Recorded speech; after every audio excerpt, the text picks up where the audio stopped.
సంస్థలకు చెందినటువంటి 233 ఎకరాలు కొత్త మల్లాయపాలెం, అలానే 78 ఎకరాలు వచ్చేసి అంజుమన్ ఇస్లామియా చెందినటువంటి చిన్న కాకంలో ఉన్నటువంటి భూములను రాష్ట్ర ప్రభుత్వం భూసేకరణ చట్టం 2018 యాక్ట్ 22 ప్రకారం ఆ భూములను సేకరించి ఏపీఐఐసి వారి ద్వారా ఈ ఐటీ పార్క్కు కేటాయించాలనేటువంటి ఒక నిర్ణయం తీసుకుంది. ఆ నిర్ణయానికి వ్యతిరేకంగా మేమేం చెప్తా ఉన్నామంటే, ముస్లిం సమాజం ఏ రోజు కూడా వక్ఫాస్తుల అభివృద్ధికి ఆటంకం కల్పించదు. కాదంటే మేము కోరేది ఏంటంటే, అల్లాహ్ పేరిట ఇచ్చినటువంటి దాతలు ముస్లింల సంక్షేమం కోసం, అభివృద్ధి కోసం ఇచ్చిన భూములే తప్ప ఈ బడాబాబులకు కార్పొరేట్ సంస్థలకు ఇచ్చినటువంటి భూములు కావు. కాబట్టి ఈ భూములను కేవలం ముస్లింల సంక్షేమం అభివృద్ధి కొరకే కేటాయించాలని చెప్పేసి రాష్ట్ర ప్రభుత్వాన్ని డిమాండ్ చేస్తూ, మరి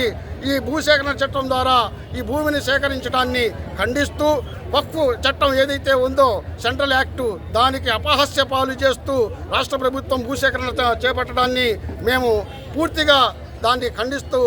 ఈ యొక్క చర్యను రాష్ట్ర ప్రభుత్వ దృష్టికి తీసుకొని వచ్చి అది ముస్లింల సంక్షేమం కొరకే ఈ వక్ఫ్ భూములను రాష్ట్రంలో కేటాయించాలని చెప్పేసి మీ ద్వారా మరియు జిల్లా కలెక్టర్ గారి ద్వారా తెలియపరుచుకుంటా ఉన్నాం.